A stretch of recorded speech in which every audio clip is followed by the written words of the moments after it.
Welcome to Leadership Moments. In every great leader's life, there are pivotal moments that shape their character, test their resilience, and awaken their vision. Together, we'll uncover the invaluable lessons hidden within these transformative moments. This episode is going to be a little unique. We wanted to do an episode with all of our collaborators for our book that's coming out, The Leadership Navigator. And to get all the collaborators on one episode was not possible. So we have multiple episodes that we recorded separately, and we're blending them into this one episode. So you may see us in different outfits if you're seeing the video. It may be a little unique if you're watching the video, and you may hear a little bit different sounds as we're going through that. So we wanted to let you guys know, but we're super excited for this episode in order to have you guys listen from the collaborators themselves that are part of the book. Tracy Ann, what do you think? Yeah, absolutely. And I think that the key here is that it's important that you really hear from them. And so we needed to get them on a podcast when they were available. That was the most important thing, and hear their perspective and get a sense of their story, who they are, and why they're actually part of this book, and what value they think that you're going to get out of it. So we're going to worry less about what we all look like, and we're going to worry more about the content. I think that's really the key. Absolutely. All right. So here's the recording. Welcome to our fantastic podcast with all of our collaborators for the Leadership Navigator, which will be released very, very soon. Stacey, you and I have been hard at work at this for a good 6 months now. It's been a journey, let me tell you. Yeah, so we're really, really excited. And it's great to have all of our industry experts on the call with us today, sharing their expertise and their experiences in the book. What I would like to do is introduce each one of them and have them give just a quick 2 minutes introduction of who they are. Chris, I'm going to start off with you. Oh, lucky me. Thank you. Appreciate the opportunity to participate in the book. But I'm Chris Perkins, president of Model B. We're a global marketing services company. I'm really pleased to have had a chance to contribute to the book. Fantastic. Great. And Carey Pachla. Good morning, Tracy Ann and Stacey. My name is Carey Pachla, and I'm the CEO and president of a company called FastTek Global. And we are a global IT consulting organization. We do staffing, managed services, outsourcing, and such. Fantastic. Thanks, Carey. And just for the audience today, through our collaborators, we have over 250 years of business and leadership experience. So we are so excited for all of you, because you can learn from everyone here on this call, which is fantastic. You don't have to repeat the same mistakes. We're going to teach you how to do it the right way. First chance. Yves? Yes, hello. Yeah, my name is Yves Sandfort, CEO of the Comdivision Group. Our company has been around now nearly for over 25 years, and we are providing architecture guidance for IT companies, but we are also advising a lot of IT vendors from a go-to-market and strategy perspective. Absolutely. Sireesha? Yeah, hi. Mandava. I'm the Chief Information Officer for GreenPath Financial Wellness. It's a national nonprofit offering financial and housing counseling as well as debt management programs. I am super excited to be contributing to a great mission there, but we're also doing a lot of digital business transformation initiatives. It's such an exciting time, and it's an exciting opportunity. So thank you for making me part of this. And Phil Bertolini, I'm the Senior Vice President of Events for eRepublic and Government Technology, and the former Deputy County Executive and CIO for Oakland County, Michigan. And I've had a long history. I was 31 years in government, and now I'm 5 years in my new role, but enjoying every minute of it. Thank you both, Tracy Ann and Stacey, for inviting me here. It's been a real pleasure to be part of your whole journey here to create this book. And it's now a delight to meet Phil as well, actually. It's really, really lovely to hear the different backgrounds of the people that are involved in this project. So my name is Gopal RajGuru, and I am, as you can probably guess from the name, I am, of course, Swiss. This is what Swiss people look like.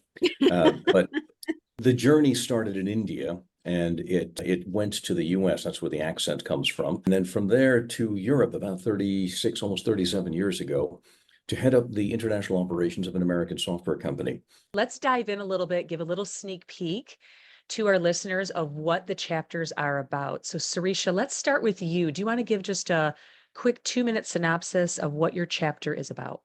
I used to think when I first started my career that leadership is a destination, a place where you get to know everything, you've achieved all you want, and it couldn't be further from the truth. So leadership is an expedition where we ought to intentionally learn at each step of our journey with curiosity and open mind, or else we may just end the journey exhausted instead of being enriched ourselves and also enriching others. That's what I shared in my chapter, and I hope that it'll be helpful.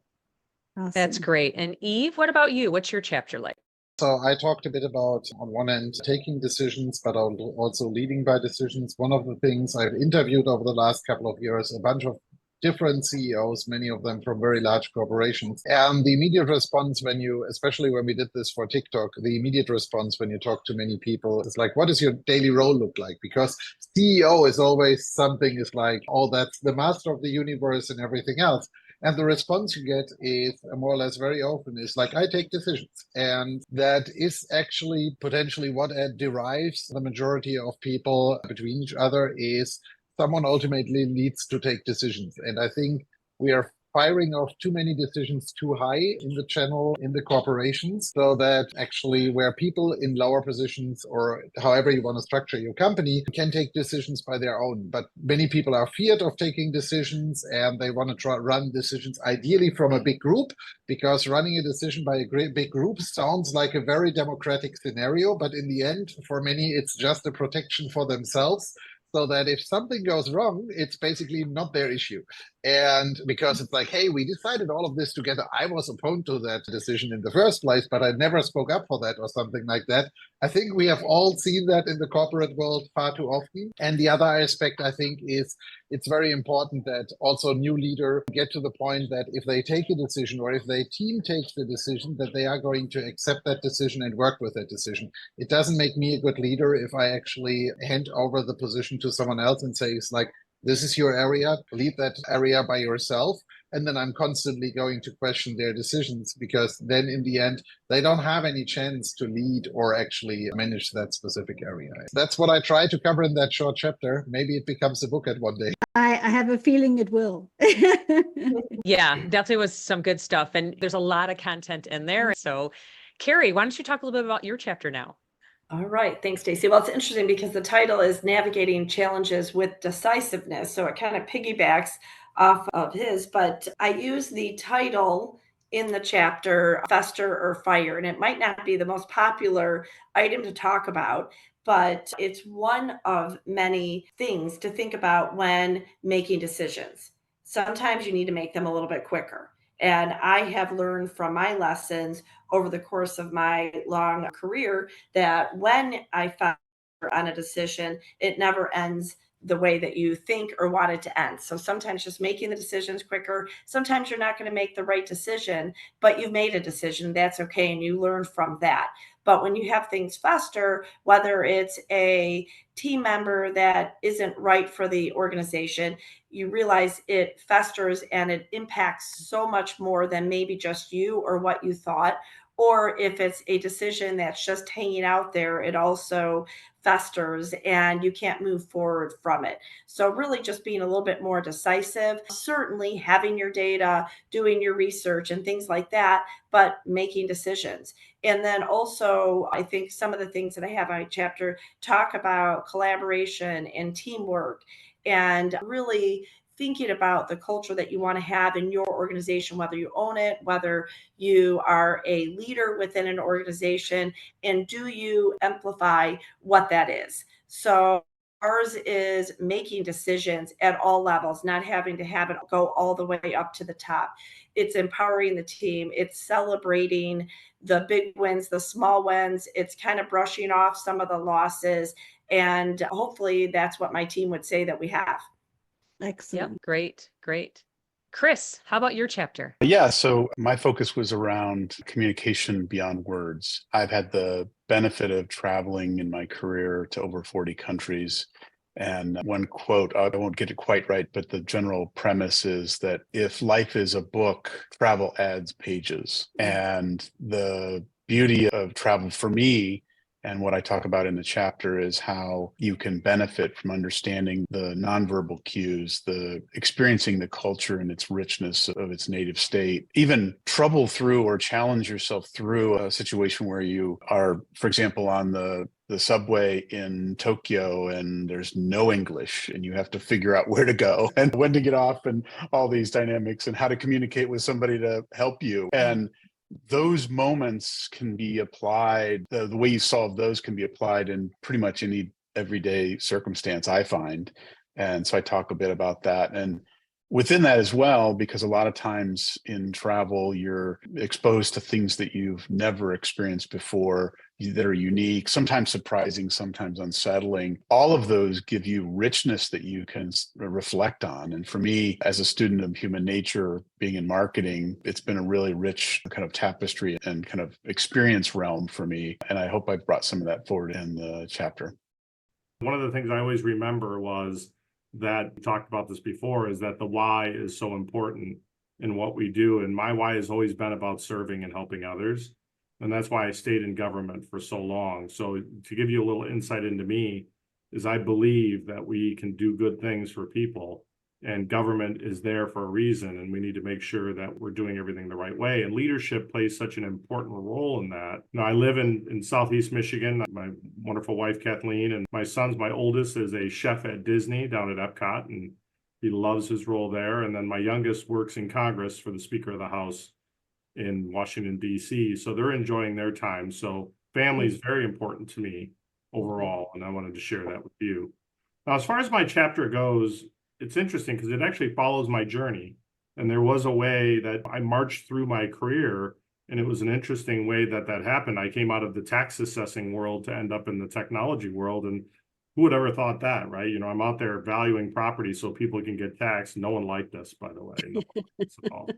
But I was out there doing saw that. You coming, and they were like, "Oh no, here he comes!" We didn't get holiday cards. We didn't get thank yous for making sure they were assessed properly. But what I learned is a great deal about people. And in that role, I learned how important it is to actually support the services that people need, but also at the same time that people can react to things very differently. And there's so many different ways that they do that. When my county executive, L. Brooks Patterson, his admin, called me on the phone, I was in Lansing, Michigan for a meeting, and they said, "Get back to Oakland County.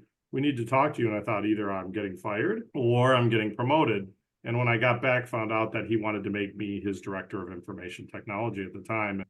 And why I think that story is so important in the whole leadership side of things, I had to actually step outside my comfort zone. And I told him, blank, I'm not a technologist. And his response to me was, if I needed a technology person to lead technology, I have a whole bunch of them. What I need is someone to get people to use the technologies we build for them. A very forward thinking. That was the end of year 2000 when he was having that conversation with me. And I have to say, it was a push and a pull inside me because I loved what I did. But at the same time, I knew that this new challenge would be incredible and I would enjoy the heck out of it. And I did.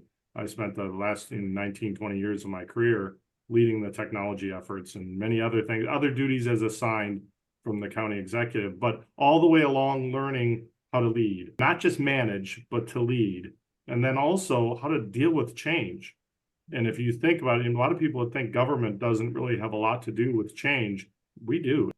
Every day something's changing in the world, and the government has to react to that. And then the people that provide services need to be led and inspired and strategically planned for, and all the things that we need to do to get where we need to go. So what did I learn through all this is, and you'll see that in the chapter that I'm in, is first, trust your intuition.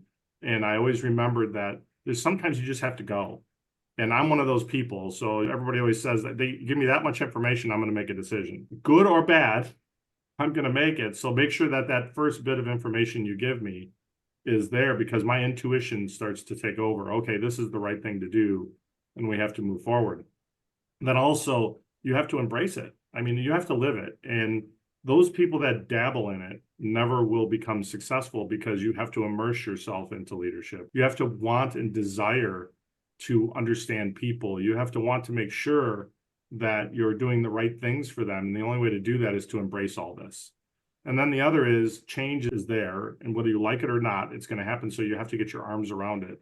And I found as a leader, the more I got my arms around it, the better I was. They talk about this all the time where pro athletes, when they get into a tough time, their heart rate slows down. I always remember that, like the next piece I always learned was, how to lead when you're in a crisis, because you're always in a crisis one way or another. And when you do that, if you actually can slow down and be patient and then instruct and strategically lead, that people can get through the crisis that much faster. And we had a number of them when I was at Oakland County, where we had physical disasters, we had digital issues, cyber attacks, and all the things that go along with it. We even had one where lightning struck our building and then took our battery backups and blew the batteries up, so the acid went into the ventilation system. So think about that. Well, let's plan for that, right? I'm going to go ahead and put a strategic plan together in case a battery explodes in my server room.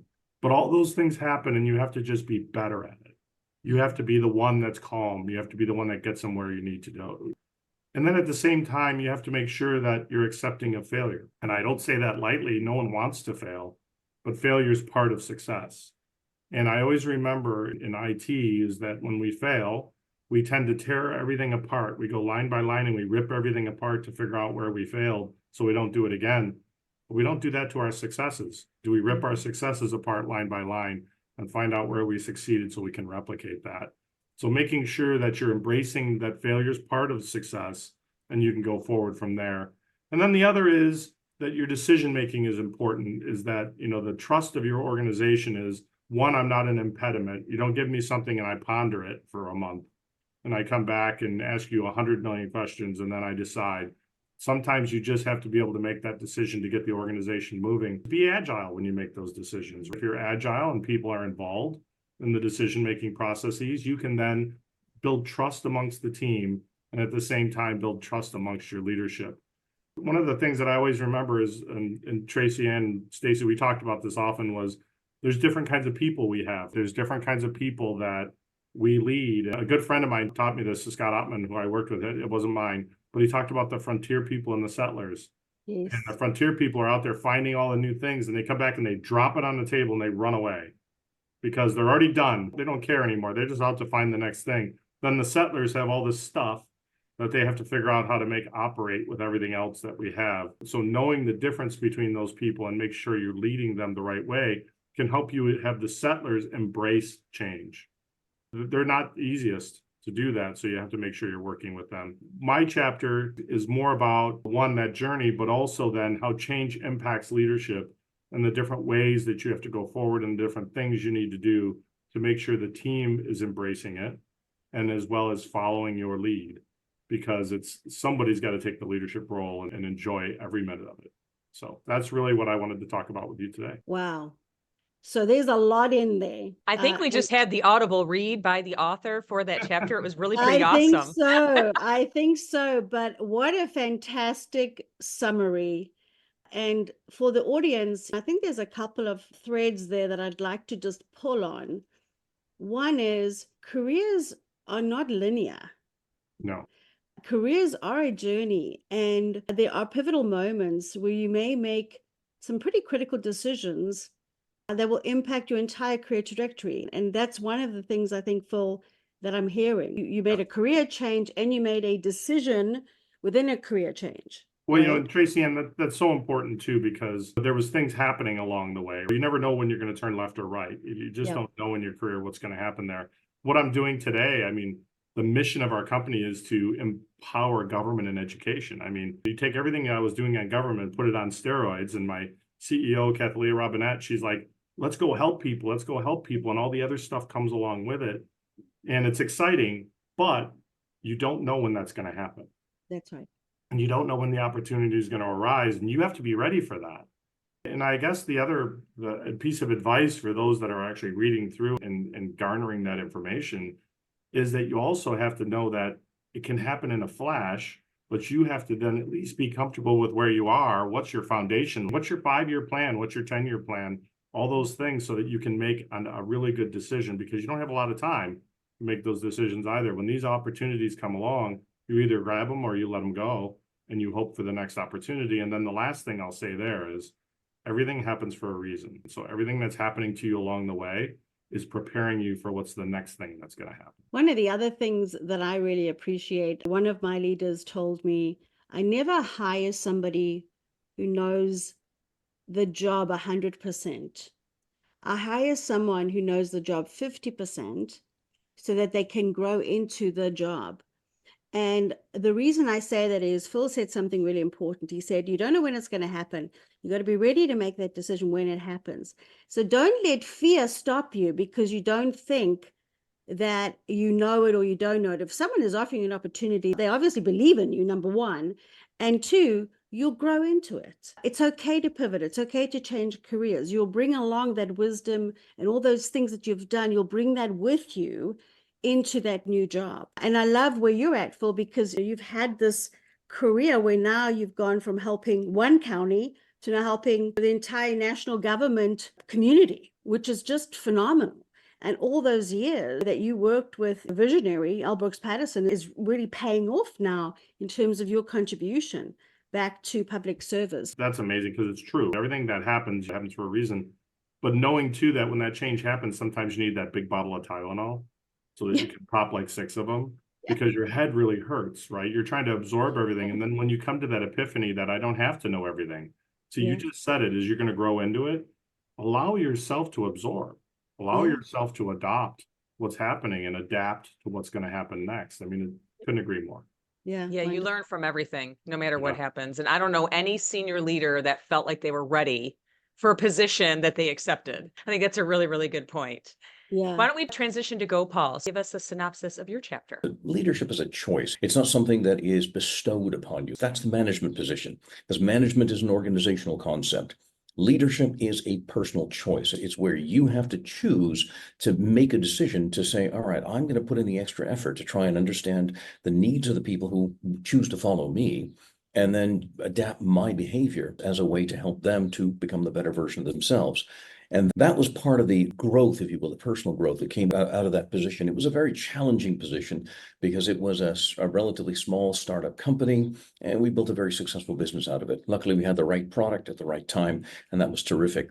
But what makes a company, this is something that's really important. I mean, the most important asset I think a company has is its people. And if you've made that choice to be a leader, I think one of the things that I learned in that process, and it was a painful learning process, it was by no means easy, is that the power of your words are really important to understand. And just because, and if you think about a person's life, you know, they spend the majority of their waking day working. I mean, we spend the majority of our waking day working. So your family, and I think Howard Schultz, who was the founder of Starbucks, put it very nicely. He said, you have your first place, and that's your family. You have your second place, and that's your work. And his goal with Starbucks was to create the third place. As the steward, if you will, of that second place, the place that is a very important role in people's lives, is a huge responsibility I think you take on as a leader to guide them through and take care of them. If you look at every employee engagement survey for the last 25 years, usually the number one item on that engagement survey is, my boss cares about me. Money is usually 5th, 6th, or 7th down the list, but my boss cares about me. So the working relationship is very much a personal relationship. I love one of the phrases I heard years ago from another educator who said, the people join great companies, but they leave bad leaders. So it's your personal experience. It doesn't mean you join IBM or you join 3M or you join General Electric. You join a team of people led by a person, and it's the relationship you have with that person. And that's one of the reasons why I feel that the power of your words is really important. When you're young, the power of your parents' words are really important. As you grow older, the power of your teacher's words, your friends' words become more important. When you come to work, the power of your boss's words are the ones that weigh the most. This is oftentimes very difficult. And when I was younger, I used to work in a little carpentry crew building things around houses and whatnot. I grew up in Seattle, so all the houses are made of wood there. So you build houses out of wood. And my old foreman, he used to say to me, measure twice, cut once. That very sage advice that I really took to heart. As a leader, one of the things you have to do is think twice and speak once, because you can't unsay things. It's a big challenge, actually, when you say something and you think, I shouldn't have said that. That was the wrong thing to say. It's too late. It's too late. And it's one of those things that I try to infuse into that chapter is how do you go through that process? How do you really take into heart the words I'm going to speak to my people will weigh upon them more heavily than what they say to each other, than what their team members say to them. These words are going to be important to them because they shape people's lives. I mean, for example, the words, you're promoted, or to Phil, to use your case with that phone call, you're fired. I mean, those words have an immense impact on somebody's life. Either it's going to be one of the greatest joys or one of the greatest traumas you can suffer as a human being. So the way in which you as a leader guide your people through their cooperation and collaboration with you, the words and what you have to do it with as a leader, those are the tools you have. That's how you influence people's lives. So the choice of those words, I think, is extremely important. And that's what I tried to infuse in that chapter, is that there are things that you really need to consider twice before you say them. I love the along think with that. twice, speak once, because Tracy Ann and I do a lot of work in emotional intelligence, and it's really checking your emotions. Are Yeah. you aware of how you're feeling, what's going on inside your mind? And what are the emotions of the individual that you're about to say that statement to, and what's going to happen there? And also our biases. So thinking about our biases and incorporating that into the speaking part to make sure that we're speaking what Right. we really mean at the end of the day. So I love that piece. Absolutely. And it's often moments of crisis in which, Phil, you mentioned, the lightning struck the backup generator and battery acid spilled into your ventilation system. It's not something for which you plan. If you did, my goodness, are you really attentive? I mean, that's really over the top planning. But it's in those moments of crisis that I think everyone turns to you as the leader and says, now what do we do? This is oftentimes one of the greatest either coaching opportunities or the opportunity to destroy someone's ego. And that is when a mistake has been made. You pointed out the power of failure, the importance of failure as part of success, but the way in which failure is treated inside an organization will determine the way in which it moves forward.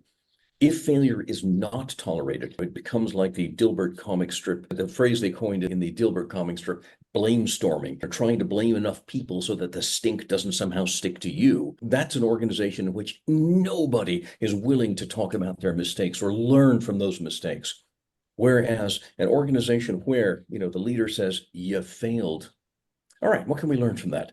How do we prevent that from happening? Did that happen because of a knowledge problem? Was it a system problem? Was it a tools problem? Was it a finance problem? What was the problem? Let's fix the problem. And then people say, all right, I'm still not happy about having made the mistake.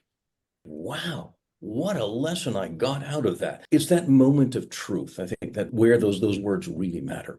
And that's the power of words. You have to realize that as a leader. Gopal, there's a couple of things there. One, it takes time to learn Oh, yes. the art of the self-control, the listening, the emotional intelligence, being able to manage failure effectively when it happens. And so I really appreciate you bringing that up, because I think that to me is the power of the book, in that Yes. just being consciously aware of how critical that is, and starting to make sure that you are always working on that. We will always be working on that. We have triggers, we have biases, as Stacey mentioned. You never get it right 100% of the time, but knowing the gravity. It's like when something happens to you as a little child and you're still remembering it when you're in your 50s or 60s, the gravity of those words don't go away. Well, it's no different with a leader. Yeah. The words don't just impact them in the role, the words impact them when they're gone. It could be 30 years down the line. They still might remember what you said to them. Yeah. Never send the first email. Yes. Good point. Yes. Especially one written in anger. Yes. Yes. Yeah. Wait 24 hours. If you get an email that you don't like, you sit on that thing. Yeah. Yep. You do Right. not Yep. respond to You it. can write it out, but do not Yeah. push that Yeah. send Do button not- for yeah, You 24 write it all you hours. want, just make sure it's in Word. Yeah. That's right. Exactly. Exactly. What a great discussion. Yeah. Some really, as you can see, are different expertise, different things that we're hearing from each other. And that's the idea, is that you're not alone. Everyone's gone through their trials and tribulations, but it's achieving that success. It's moving forward. And we want our readers to know that you can do it too. Yeah, and just the richness of the diversity of background, diversity of experience. Everyone who really gets into the book, they're going to really appreciate and value the different perspectives. I think about everyone on this call is very well traveled. And Chris, I really appreciated your comment because I believe that every young person should travel. I think it matures you. I think it widens your perspective on life. And quite frankly, I think as human beings, we maybe judge a little less and appreciate a little more, perhaps, on that. Couldn't agree more. Yeah. So I'm really just so excited that you all contributed and have been part of this journey. I'm excited for all of our readers. It's going to be fantastic. So with that, I know some of you already mentioned it, but you all give back in so many ways. There's sort of special value when you give your time and you contribute legacy to a book. Does anyone want to share, what does it mean to you to be part of this book personally? I mean, for me, you hit on it. I can't list all the people that have helped me and influenced me and been gracious with their time and insights and counsel, and even in some cases, harshness around insecurities or behavior that wasn't necessarily helping me succeed. To pay that back in a way and to pay it forward and to put it out there in a context that is, I think back to professors that I enjoyed the most, and they always had real world experience. They weren't playing out of a book. All of us are doing the same. We're reflecting on the stories of our journey as a way of telling the story of what we've learned as a way of helping others learn. To me, that's a great gift and one that I hope that others enjoy. Yeah, love that, Chris. Very, very important. I think for me, it is, I was so fortunate, I'm going to give a plug for MCWT, but I was so fortunate to be involved in an organization for, over 20 years now, the Michigan Council of Women Technology, where I originally met Tracy Ann and Stacy, and I got to see leaders like the two of you and individuals like Jane Sadlowski and Marcy Claiborne, and I could list 100 people that amplified the giving back, the true professionalism, leading by example, treating people with kindness. And I learned so much from individuals like you and the others that I mentioned over a 20-year span that I want to do the same as well. And hopefully I have been doing that. But really, we have this huge group and band of women that exemplify so much. And I can't even say how much I've learned from all of you over the course of my career. And it's exciting to see a diverse background in everybody, just even on this podcast, with their experiences. So I can't wait to read each and every one of your chapters as well and learn from you.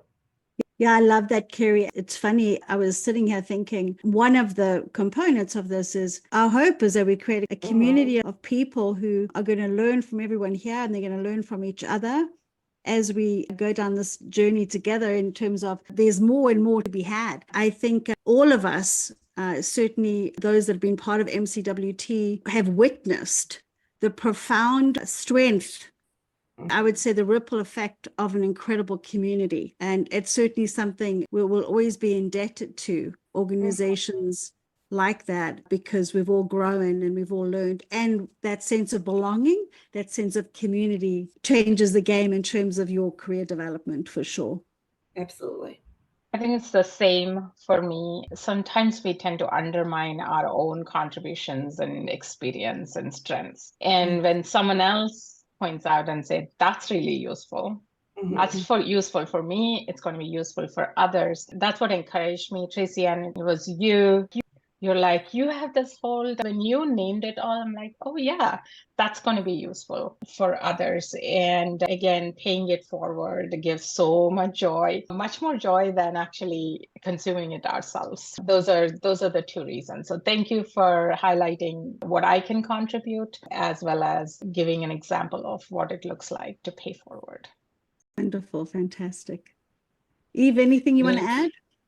Yeah, I think there is only a certain amount of people you can reach personally. So as much as every leader which I met over all these years is typically very supportive in taking on others and actually guiding them one step of the way and actually making their process easier, because that, I think, is also one of the huge differentiators between a leader and someone or other people, because in the end, whether it were large scale CEOs or C-levels from some of the top companies around the globe, is there is one thing is many of them are not going to say no if you ask them for help or if you actually want to work with them on anything. They are truly giving their information and their wisdom and everything forward, whereas you have others which actually try to block off everything. But the good part is what I have seen over my career is typically there is a blocking point in their career, which actually stops them from getting anywhere higher. But on the other side, there is only a certain amount of mentees you can take, of people you can actually take on the way. This is where books can be very helpful to actually share more knowledge and actually make it available to a broader audience.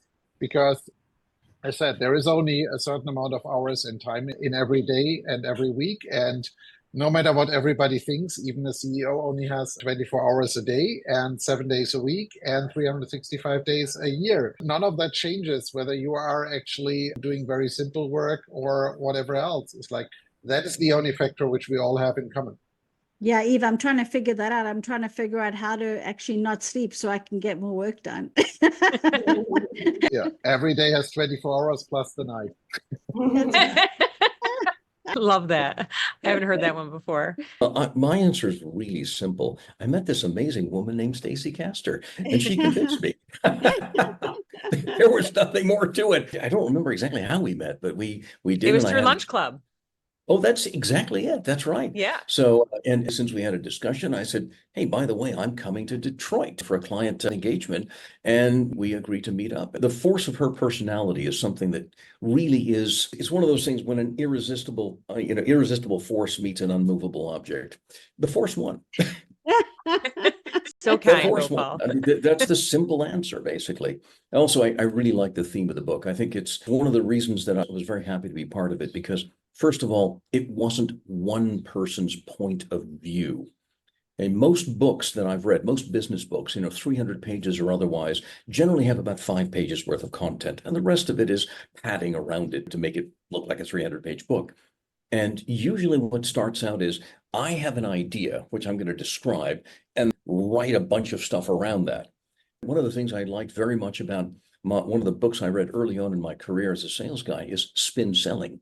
And spin selling, one of the reasons I liked it so much was it didn't start with a theory, then backed up by research. It started with research from which the theory was extracted. It's the same thing with Good to Great by Jim Collins. Research first and then extract the essence out of it. And what I like about this one is the fact that there are people like Phil who brings this unbelievable experience to the book. And to focus on the different themes throughout the book and told in the stories by the individuals who had those experiences. And I think that's just lovely. So that's the reason I wanted to be part of it.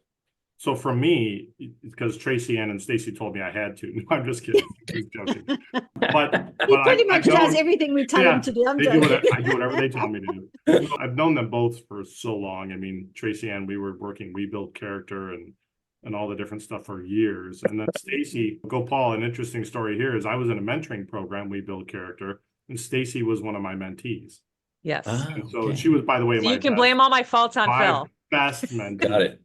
Got it. But what happened too is that, one, you have incredible trust amongst the three of us. So we know each other so well that how could you not be part of something like this? Everything you said, Gopal, too, is that it's all the experiences of all the people that and the different points of view, but all getting to the same important topic of being great leaders.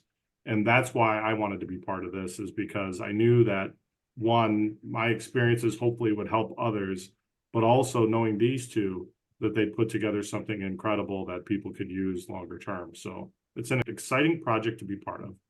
Yeah, and that's our goal with the book is, you pick it up throughout your career multiple times, because as you know, we go through multiple situations throughout our career journey, and we talked about how it's not linear as well. And so our goal was that, okay, I'm going through this situation, I can pick it up and go to that chapter and read about it and understand it. I might have a template in the back that's going to guide me a little bit more. And then really around community, our goal was building a community that you can now reach out to others that have this book in hand and ask questions, and other leaders that are going through similar things. And you're never alone as a leader. That was our important piece that we wanted to let people You know, know. Stacy, you think about it, the test of a true leader too is someone that will also help others be great leaders. There's this feeling that some get to a leadership position and they're worried about the people climbing up behind them.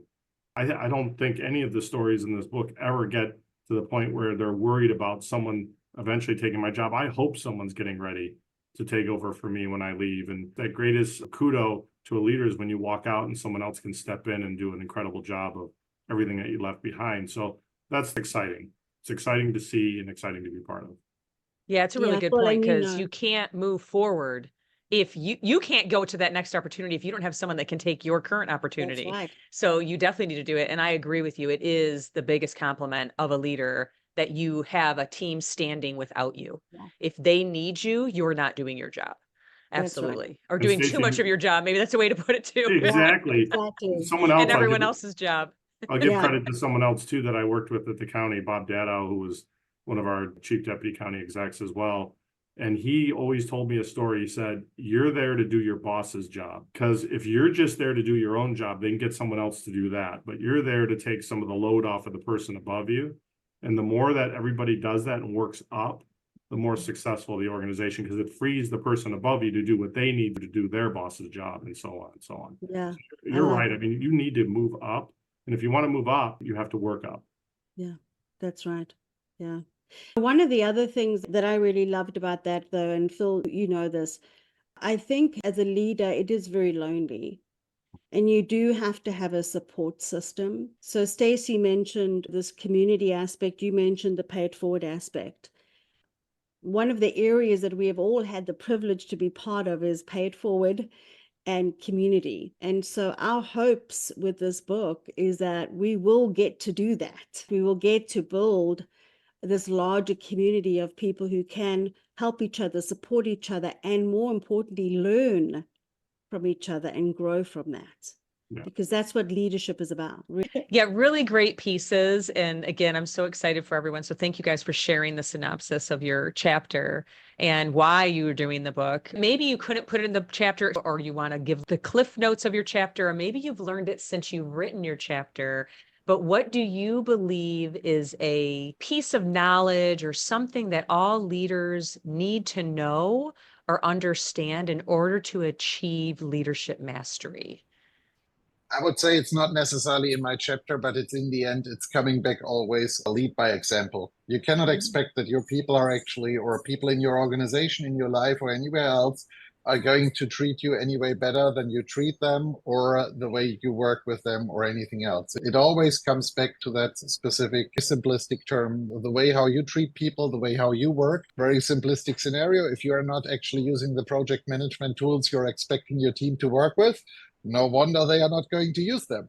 If you're actually every day half an hour late in the office, why blame your people for actually being late to the office? If you constantly work from home, why do you expect everybody else to come to the office? It's very simplistic things. What you want to do, what you want to have, and you need to do this in a positive way, is going to come back to you. It comes to the point of decisions as well. If you're not actually taking decisions, if you're not leading the team, if you're not giving people the clear structure, don't expect anyone else to bring it. Yeah, fantastic. Love that. That's great. And I would just say, back to the fester theme, is even hard discussions. It's not necessarily like, oh, you have to fire somebody quickly. I do believe that sometimes, but even just having those head-on discussions, don't let it fester in your head. If there's something that you're upset about, the person's constantly late, or they're not making deadlines and things like that, communicate. Communicate often, quickly, and efficiently, and directly. Not everybody is going to appreciate the directness, but most people appreciate the directness. So I always try to communicate direct. Yeah, I love that, Carey. And all of our collaborators are in season 1, if you want to go back and watch their episode with just them alone. But you actually gave some stories about how you had to have those difficult conversations with friends too, that you decided to hire. So really, really important that it's not only direct to people that you've just recently worked with or that you've worked with for a long time, it's everyone consistently. So love that you added that. Yeah. One of the things I'm reflecting on that isn't in my chapter, but I'm on a board of a tech firm as a board of advisors. And one of the things that I see recurring a lot is the boards or other leaders wanting the next leader to be exactly like them instead of actually hiring and cultivating the unique strength of each individual to allow them to lead in their own unique way. And it's kind of a fool's errand, right? Because you can't be somebody else. You can't do things the way somebody else did, and nor should you up to a point. There's some things that you need to have. Obviously, the baseline stuff has to happen, but allowing room for the uniqueness of each individual as a leader is really, really important. And it's kind of weird how a lot of organizations fight against that. They really like the outgoing, retiring leader, and they want the next one to be exactly the same, to do the same processes, the same cultural kind of touch points. And it's not only impossible for the next person to do that because it's just not in their DNA and they're unique in their own way, but actually allowing for that and finding the beauty and strength in their uniqueness is really, really important. But it's hard for people to let go of things that they appreciate. And I'm certain that the book will, in many ways, cover things like this in some of the chapters. Yes, I love that. I wanted to make a comment on that. Stacey and I were going around the country and talking about resilient leadership. And one of the things that we share is what got you here won't get you there. Meaning that in many cases, you need different leaders to be put into roles depending on the maturity of the company and the transformation that you might be going through. So that's really, really critical. It's a very, very important point. Yeah, and what Carey said actually reminded me of something that I learned just in the last week or so listening to our podcast. It was a leadership podcast, and the guest mentioned strive for respect, not likability with your team. Carey, you mentioned like communicating directly and communicating the truth with kindness, of course, but communicating that rather than just bear with it and be a likable manager. My team likes me versus do I have their respect? Your comment reminded me of that. And from my chapter, I would say just stay humble and curious. We can learn from every single person, the fresh intern who walked in the door, to your CEO and board members, watching them do things, or a meeting, like every single meeting. Sometimes I have 9 meetings a day. And of course, you probably have that too. Coming out of every meeting, what's one thing I learned in staying humble and listening to others? It's invaluable in getting better and better every single day. I love that. Yeah, it is about continuous learning. We talk about that all the time, which is always the goal. As soon as you stop learning, you stop growing, and you're not going to be as effective as a leader as you were yesterday if you're not continuously learning. And the whole likable versus respectable, yes. People do not realize that when you hold true to your own ethics and your own beliefs, that people will actually respect you more than if you're just following who is mastering the room and what there are and what they're doing, even if you don't believe in it. So really great points. The first thing is, I can't stress enough that you have to know what you're capable of and what you have in your quiver. If you don't know what your strengths and weaknesses are and you can't self-evaluate yourself, you never, ever get to be better at being a leader. I know my weaknesses, and patience is one of them. And then people talk to me about, let's ponder this. That's my weakness. I don't want to ponder anything. I just want to go. So I know those are my weaknesses, but then I have to be able to harness those and I have to be able to treat those the right way. But if I never self-evaluate myself and if I never look at that, then what happens is I just tend to be me. And sometimes just being me is not what the situation requires. The disaster might not be best averted or dealt with by being me. The people might not develop by me just simply being me. So where's the empathy? Where's all the other pieces? And Stacey, you talked about it, the whole emotional intelligence side of this. 20 years ago, we didn't know what it meant by emotional intelligence. I don't think we even knew the words. But if I can look at myself and honestly assess myself and then work on that, then I can be successful. Someone mentioned support structure, Tracy Ann, you mentioned that. It is lonely. And I grew up through my organization originally, is that people don't like it when you pass them by. And you end up finding people that were acquaintances that you thought were friends. And really, you can count your really close friends on one hand in many ways. I truly believe that. The people that you can confide in, that you can really talk to. So you have to make sure you maintain that support structure while you're going through the process. Because if you let those people go, and it's simply your spouse or partner or whatever it may be, that's not enough. You need to maintain the structure around you and the people that you can talk to The people you pick up the phone and say, I have this problem, I need some advice. If you can't do that, then you won't be as successful as a leader. All right, so I have 3.5 words, okay? The first word is look, be observant, okay? Because I think you can learn a great deal by just observing yourself. As you said, learn to look at yourself, but look at the others around you. What are they doing? Sometimes I try to point out in my leadership courses that I do that when you look at people and you ask them, what is the level of performance that you must deliver at work in order to justify earning your salary? Is it unacceptable, acceptable, or excellent? Now, what happens is the majority of people say acceptable work because you're right. That's what you get paid to do. I mean, that's in your job description. And if you do it, but this is where the second question is really interesting. What's the level of performance you want to deliver at work? More than 90% of people always say excellent. And when you ask them why, it has nothing to do with the job. That's what I love. It has nothing to do with the job. I do it because I want to be proud of my work. I want to make my teammates happy. I want to make my boss proud of me. It's the way I am. This is the way I think. So when you see excellence, you have to act on it. The second thing, listen. And listening, I think, is one of those characteristics of a great leader, that they don't have their mind so made up. They're always like, nope, I have all the answers. I'm right. I don't need to listen to anybody. So having an open mind, I think, is one of the things that's really important, because you don't, as Phil, you pointed this out very nicely, you don't have to have all the answers. You need to know where to find the answers, but you don't have to have all the answers. So listening is an important characteristic. And then once you've looked and listened, the third is to adapt. I think the adaptation is what a leader does best, is they understand the situation and then adapt their behavior to that situation. They don't just say, and I've run into plenty of people, well, that's just the way I do things. Well, what you do isn't appropriate for what the situation demands. I mean, you put it very nicely. Sometimes it's just being me, and me isn't what's actually appropriate for the situation. So what do I need to be? So it's that adaptation that I think is actually really important. And then the fourth half of thing, that's authenticity. It still has to be you, because if it's a put-on job, it really becomes transparent very quickly, and everyone knows it. This is when people stop following you. Because to me, the easiest definition of a leader is someone people choose to follow, and they'll just choose not to. That's easy. Excellent. Yeah. You had at the edge of my seat when you were talking about 3.5. I'm like, what's a half word? Yeah, What? exactly. Me too. I wasn't listening. No, I'm just kidding. That was phenomenal, because, you're right. I mean, the whole ability to absorb and understand is incredible. Well said. Very well said. I'm even learning on this podcast. So all I can say to all the audience is pick up the book.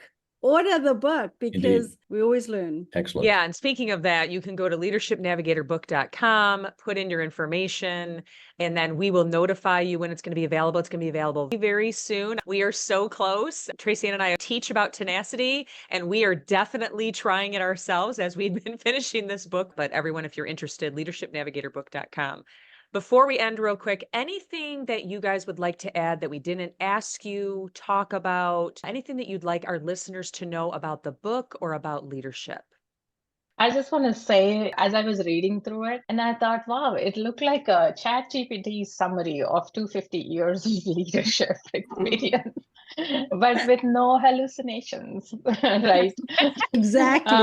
So I love that it's broken out by chapter, so you can pick up what you're interested in. You don't have to start at the beginning of the book. You can start at a specific chapter that you're interested in or that you're wanting to learn more. And so it's an easy read, right? You can pick it up 10 minutes at a time, 5 minutes at a time, if you can't read it cover to cover in one instance. So I love that about the book. The way that it's formatted is excellent. A lot of books you have to read for chapter 1 before you can do chapter 2, 3, 4. Here you don't have to. So don't let that intimidate you regarding, oh, I don't have time to read a whole book, but you can pick up certain areas and then go back to it. So I love that. I love that you brought that up, because that was the goal. We wanted to make sure that people could reference, which is fantastic. I think the fact that it's got tools that are very functional, and a lot of leadership books are a read and set down forever. And this can be a resource you can go back to when you face a challenge or an opportunity, and apply those tools in a very practical way. And to me, that's a big plus. Yeah, absolutely. I think that more or less, especially what Carey and Chris said, were Summing it up more or less is the ability that you can actually work chapter by chapter or pick it up when you need information for a specific topic. That makes it really valuable for people who are looking to expand their skill set and continuously learn. That's what's important in the modern world, especially as people especially I would say younger leaders don't necessarily want to read 250 pages in one big row. They want to have small chunks of information. That has just changed. Therefore, it's good to have these individual chapters and tools available and that you always can come back to them. Yeah, I love you brought that up, Yves, because my one nephew does not. He's 23. He does not listen to anything under 1.5x. It's either 1.5x or it's 2, right? It's got to be fast. And I really love you brought that up because that's the point, that I think all of us have a lower attention span and we want to get to where we want to go quickly and we want to get the relevant information and we want to go and get it done. So it's a very good point. Absolutely.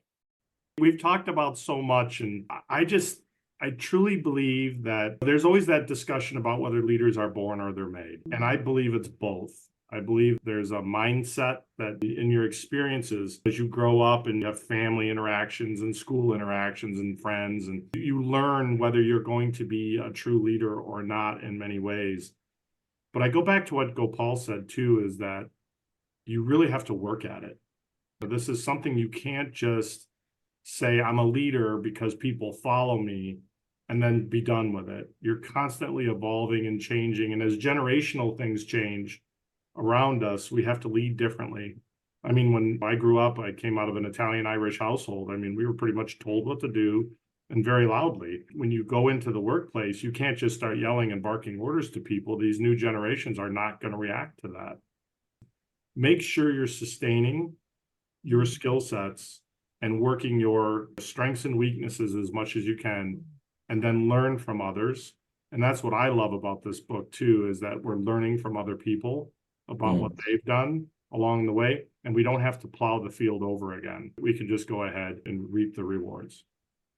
I'd like to just build on what Phil said, actually. And one of that is work with great people, learn from the people around you. You have both given me, well, now all three of you have given me such an incredible pleasure. It's such a privilege actually learning from you. So this has been a really lovely journey, not only from the point of view of contributing to something that I think is really terrific, but also of meeting people, even through their stories, meeting people, getting to know sort of inside their heads, how do they approach this particular problem? And I know you mentioned it earlier, Stacey, it's a book you can pick up over and over again. I remember something about, and then you read through that and go, maybe I'll try that. That's something that I think would be really terrific, is if you can create effectively a reference book full of ideas that come from all different walks of life, different companies, different age, experience, and backgrounds, and so forth.